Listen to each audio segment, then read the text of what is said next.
So you recently released a book, In an Unspoken Voice, How the Body Releases Trauma and Restores Goodness. Could you briefly tell us a little bit about the book? I never quite know if I write a book or a book writes me.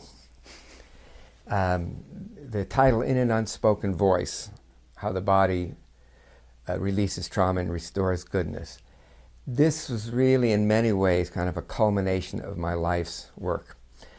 I was really trying to refine the language that I use to talk about trauma and somatic experiencing, and I wanted to express this in a way that would be riveting, engaging, and even riveting for people to read, that had a strong basis in science, that was coming from my 40 plus years of clinical work, and that also would interest scientists and laymen and survivors of trauma to really help give them a concrete map of what goes on inside the body and inside the mind, inside the brain and the body when a person is overwhelmed.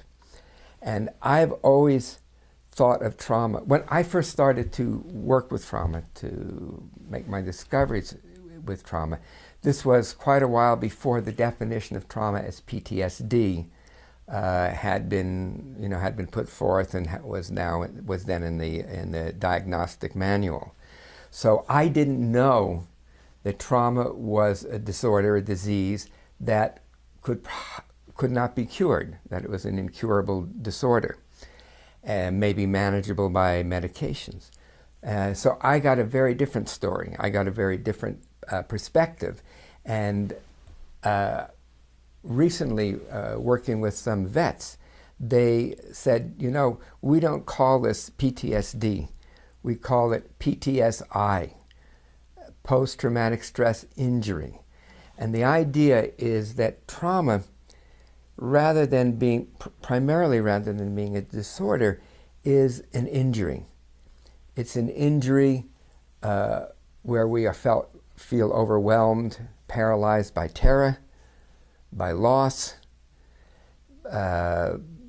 overloaded in such a way that we're unable to make sense of what's going on.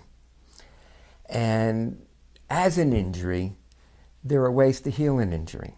So for example, if you break a bone, you go to the doctor or the emergency room, and the doctor takes an x-ray and says, yes, bone is broken, and puts a cast or a splint on. 5-6 weeks later, the arm is as good as new. Actually, often the bone is actually stronger because the way the osteoblast cells grow, this actually causes a stronger bond of the area where the break was. Now, you can say to the doctor, you are such a great doctor. My arm was broken and now it's completely mended. But really, what did the doctor do? The doctor provided the support which engaged the body's own capacity to heal. And that's really more or less how I look at trauma, how I look at the injury of trauma.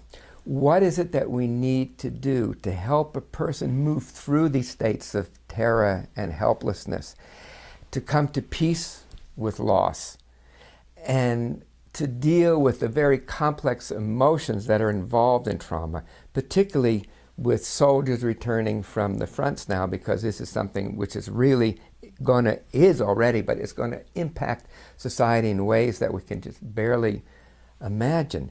And so how to help people work with these feelings of terror, of boredom, of seeing killing, of killing, of being blown up by bombs and so forth, how to make not even sense of it, how to re-engage the nervous system back into normal life, to being with family, to being with friends, to being with children.